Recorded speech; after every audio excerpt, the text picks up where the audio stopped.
Jésus de Pâques est le roi du qui perd gagne, de ce passage étrange et paradoxal qui mène à la joie parfaite, à la vie pour toujours et à l'amour définitif dans l'Israël nouveau.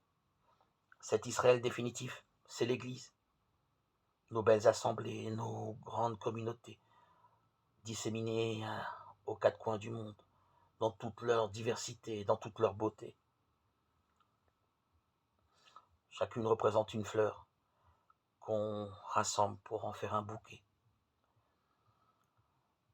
Ces communautés sont les prémices encore imparfaites du royaume, tel qu'il sera quand la Jérusalem sera parée pour recevoir son époux Apocalypse.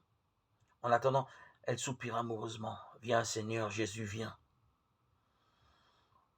Nos églises, en effet, nos assemblées, nos communautés sont constituées par ceux qui croient en la résurrection du Christ, mais qui en même temps attendent son retour. Ne serait-ce que pour recommencer à attendre la venue définitive du Messie, que cela vaudrait la peine de dire l'évangile de Matthieu l'Hébreu. Si souvent nous donnons l'impression de n'avoir plus rien à attendre, nous les chrétiens. L'Église a la promesse de la réalisation définitive du royaume, comme le premier Israël est dépositaire pour l'univers tout entier de la première promesse faite à Abraham.